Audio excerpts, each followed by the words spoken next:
हा ताना बाळा बघा, हा आमच्या इथचा ताना बाळा बघा. बघा बघा कसा मांडीवर जाऊन राहिला 4 महिन्याचा. दोन्ही ताने बाळा. आ, आ, आ. चांगलं खेळायचं. Welcome to my channel Sunita Wankhede ब्लॉगमध्ये तुमचे स्वागत आहे. फ्रेंड, कसे आहात तुम्ही? ठीक असाल, ठीकच राहा. आता 8 वाजत आहे. प्रांजू रुहीला सोडून द्यायला गेलेली आहे शाळेमध्ये. आम्ही सकाळी 5:45-6च्या दरम्यान दोघी पण उठतो. ती आंघोळ करून स्वयंपाक करते, मी आंघोळ करून पूजा करून रुहीची तयारी करून देते, संपूर्ण आंघोळ वगैरे, आणि शाळेची पूर्ण तयारी करून देते मी रुहीची. आणि आता प्रांजू स्वयंपाक करून रुहीला सोडून द्यायला गेली आहे. चला आता मी रुहीच्या आजोबाचा टिफिन भरून देते, जेवण देते आणि थोडं आवरवर करून घेते, भांडे वगैरे थोडे घासून घेते. चला मग. रुही गेली, प्रांजू गेली होती दवाखान्यामध्ये, पण दवाखाना बंद होता तर वापस आली. आज पाठवावं लागेल. स्वप्नीलने किराणा आणलेला आहे सगळाच, तेलाचा पिपा आणि हे पण आणलेलं आहे सरसूचं तेल. त्याला याची भाजी खूप आवडते, सरसूच्या तेलाची भाजी केली पाहिजे म्हणते.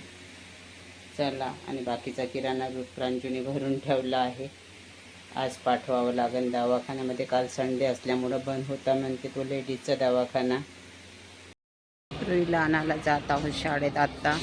चला, आता जवळपासच आहोत.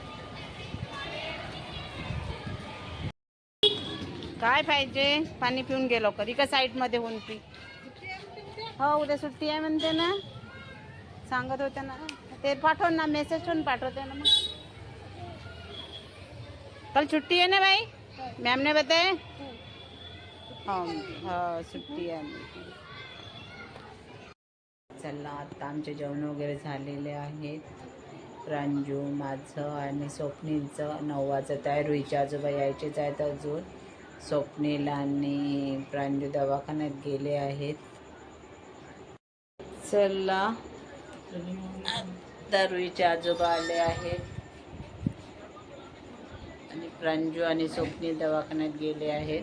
पाहू आता. गंज बोलावलं होता रुहीच्या आजोबाच्या हाताने.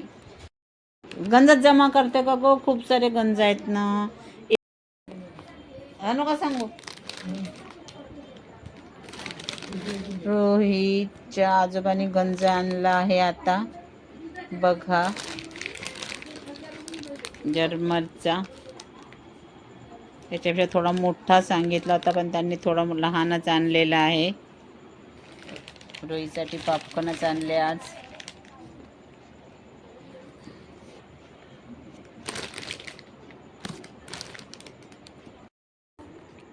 थोडं गुणगुणं पाणी घेऊन त्याच्यामध्ये सेंधी मीठ टाकलं आणि थोडा वेळ पाय ठेवले पाण्यामध्ये, तर पायाचा जो त्रास आहे तो कमी होतो म्हणतात. पायाला जे गोळे येतात ते कमी होते म्हणतात. आजपासून मी ट्राय करते घरगुती पण इलाज. तसं तर मी तेल वगैरे लावतच राहते म्हणा, पण आता मी पहा हे पाणी घेतलेलं आहे, सेंधी मीठ टाकलेलं आहे त्याच्यामध्ये. असं म्हणतात की पायाला जे गोळे येतात, चालताना जो त्रास होते तो कमी होतो बा, म्हणून डेली सायंकाळी झोपताना करायचं म्हणून. चला पाहते आता. अजून प्रांजू आणि स्वप्नील यायचेच आहे दवाखान्यातून. रुहीच्या आजोबाला जेवण वाढलेले आहेत.